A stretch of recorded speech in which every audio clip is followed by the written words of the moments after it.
Assalamualaikum warahmatullahi wabarakatuh. Kembali lagi kita di pembahasan tentang agglomerative hierarchical clustering atau disingkat AGNES. Kemarin di video sebelumnya kita sudah belajar tentang konsep-konsepnya AGNES, bagaimana sampai untuk mengetahui klasternya. Nah, di sini kita akan melihat lebih dalam tentang implementasi AGNES dalam Python ya. Seperti biasa, di sini saya sudah buka Jupyter Notebook untuk clusteringnya. Untuk AGNES ini kita menggunakan menduplikat eksperimen kita waktu menggunakan K-means ya. Di sini skenarionya sama. Untuk AGNES ini kita skenarionya load dataset dummy, bikin aja, terus kita plot, kemudian kita eksperimen. Ini eksperimen AGNES-nya. Kalau eksperimen AGNES, karena algoritma AGNES itu sendiri kan pakai K juga sebenarnya. Kalau kita lihat programnya nanti pakai K. Tapi kita lihat ya, kita nggak usah ini dulu. Nah, ini kita load dulu, terus kita run. Oke, udah, berikutnya kita load pyplotnya ini, library untuk pyplotnya. Ini kita eksekusi juga, Ctrl Enter. Oke, kemudian kita lihat scatternya bagaimana ya, Ctrl Enter. Nah, kan tampilannya kira-kira seperti ini. Kemudian untuk agglomerative clusteringnya, yang kita perlukan itu kita harus import, harus membuka dulu, harus mengimport library ini, sklearn cluster, import agglomerative clustering. Kemudian jangan lupa import numpy-nya. Nah, di sini kalau kita import begini, maka nanti ini sama halnya dengan K-means sebenarnya, tapi beda algoritma aja. Lalu kita eksekusi, kita load, udah, kemudian kita lihat, kita bikin modelnya yaitu clustering, kemudian atau saya beri nama AGNES saja. AGNES. Jadi AGNES kita inisialisasi dan kita setting supaya dia adalah instan dari agglomerative clustering, kemudian langsung kita fitkan dengan X, maksudnya kita beri dataset X-nya tadi, X-nya kan ini. Nah, ini kan X-nya kita masukkan. Kita masukkan X-nya, kemudian bagaimana apa yang ada di dalam agglomerative itu kita lihat di AGNES-nya nanti. Ini kita eksekusi. Nah, begini, coba kita perhatikan ya. Jadi AGNES ini itu adalah sebuah instance dari model agglomerative clustering. Kemudian ada affinity. Affinity adalah pengukuran jarak yang kita gunakan atau matriks jarak yang digunakan. Di sini defaultnya adalah Euclidean. Anda bisa aja mengganti misalnya Manhattan. Sorry.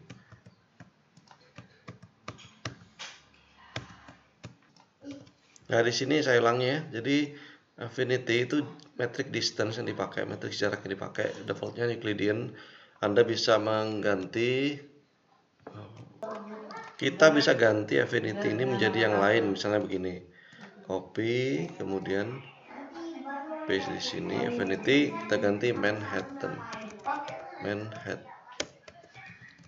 Manhattan itu city blocks distance ya. City block distance itu kalau Manhattan ini kan jarak berupa garis lurus antara dua titik. Kalau Manhattan maka seolah-olah antara dua titik ini itu tidak berupa garis lurus tapi berupa sel-sel gitu ya. Nah, untuk lebih jelasnya kita buka di sini ya, punyanya scikit-learn tentang agglomerative clustering. Di sini ada parameter namanya n-cluster. N-cluster itu jumlah cluster yang mau kita bentuk. Defaultnya kan 2 ya. Kemudian ada affinity. Jumlah cluster di sini maksudnya adalah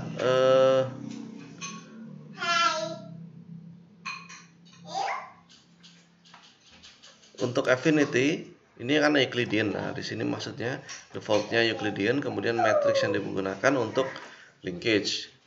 Bisa Euclidean, bisa L2, L1 atau Manhattan atau cosine atau precomputed. Kalau precomputed itu biasanya penghitungan jarak yang kita bikin sendiri.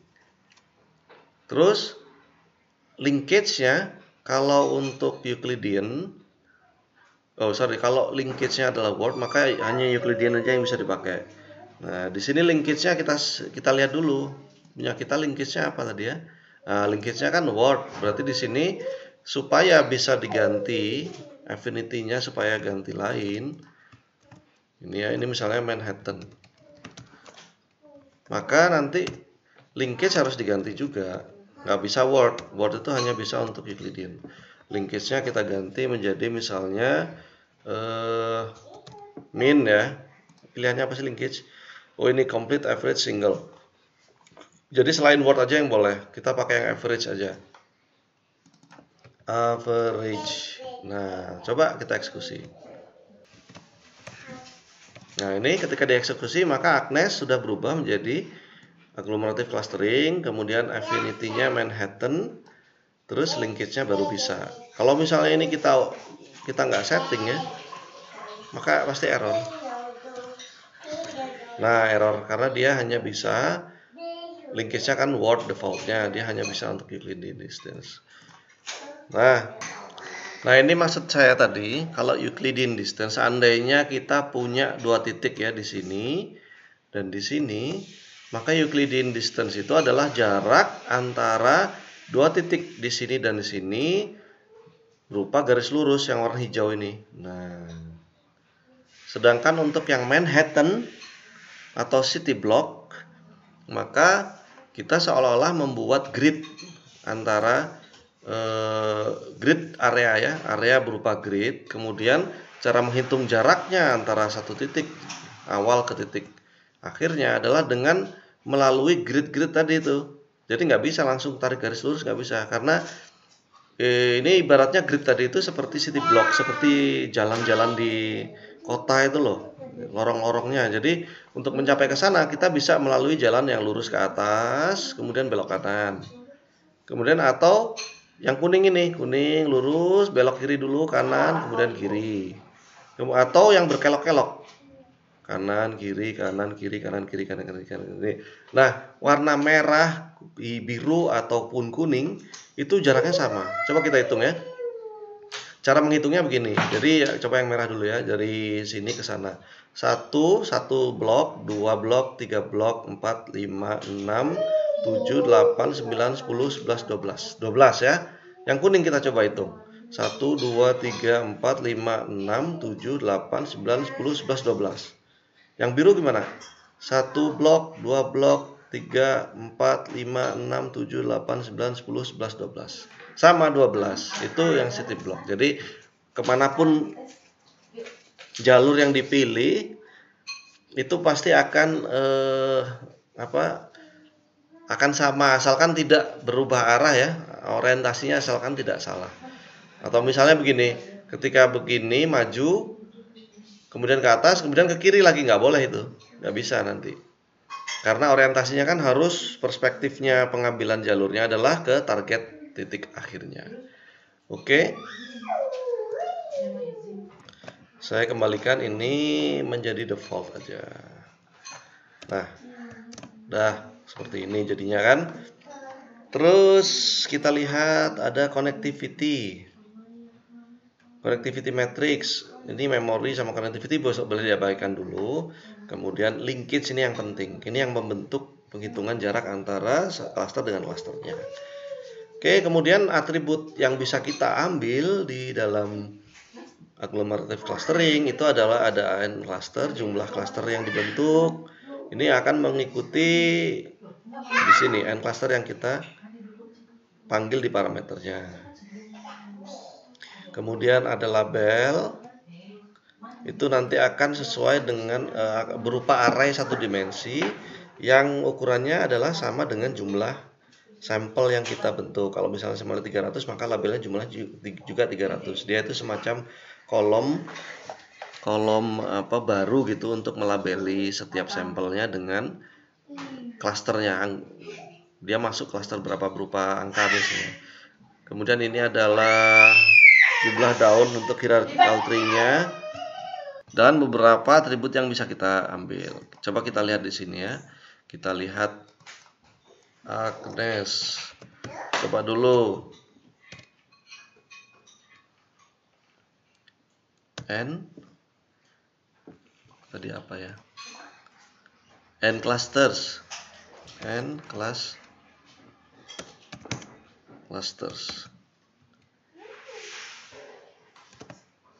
Oh, begini. Nah, 2. Terus apa lagi? Labels kita lihat.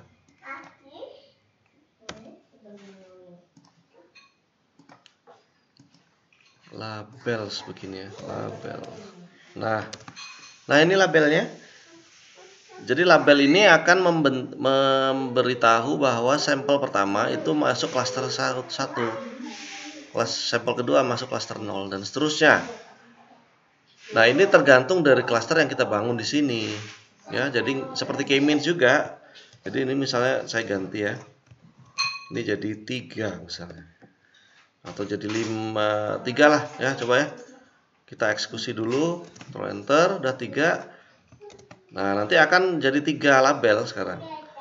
Sampai misalnya 5 ya. Terus ini. Nah, dia jadi 5 juga. Itu fungsinya label, jadi hanya untuk mengakses labelnya. Kemudian masih di sini ya, tentang referensi tentang agglomerative clusteringnya.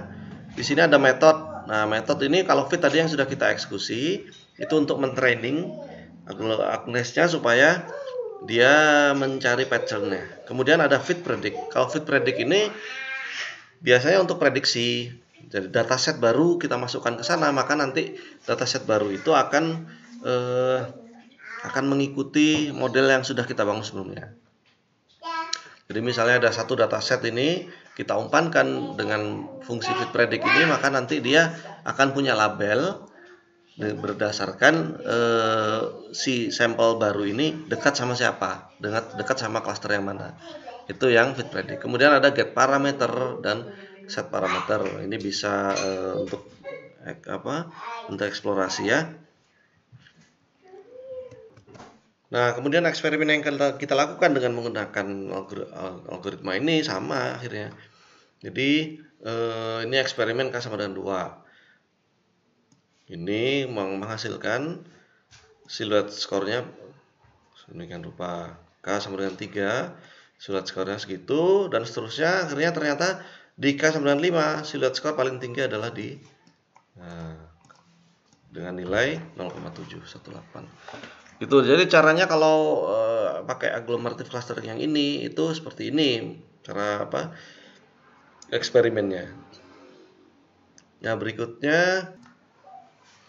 berikutnya kita pendekatan lain untuk yang agglomerative hierarchical clustering, tapi tidak menggunakan library agglomerative clustering punyanya scikit-learn. Kita pakainya adalah yang SciPy cluster ini ya. SciPy cluster, kemudian kita import hierarkinya. Jadi kalau kita install scikit-learn, di dalamnya itu sudah ada SciPy. Kita bisa pakai library ini untuk hierarkinya. Kemudian jangan lupa import dendrogramnya. Dendrogram itu yang untuk grafiknya tadi ya, tree-nya.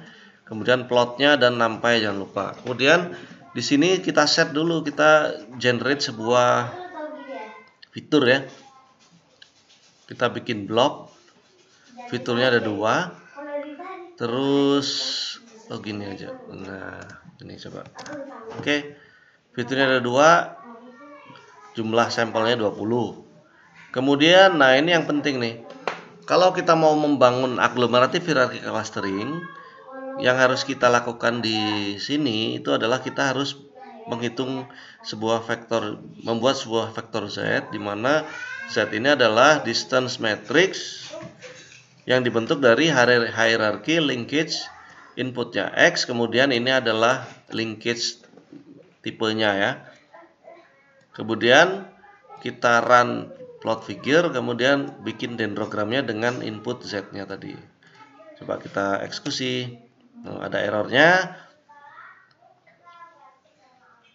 Apa ini errornya? Linkage.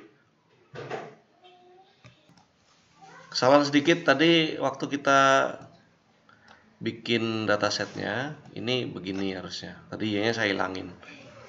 Oke, kemudian kalau kita lihat X-nya, dia bentuknya seperti ini. Ini ya, 2 dimensi. Fiturnya ada 2. Terus baru kita run Z-nya. Nah, dengan single seperti ini. Kalau kita bereksperimen dengan ini, kita bisa main-main sininya juga. Misalnya selain single itu ada complete. Maka nanti hasilnya juga beda. Nah, gini aja deh. B. Ini saya ubah ya. Ini yang complete, ini yang single. Nah, itu grafiknya. Sedikit perbedaannya. Terus coba kita lagi B. Kita pakai yang average. Nah, average berbeda lagi hasilnya. Sedikit berbeda. Terus bagaimana dengan Word?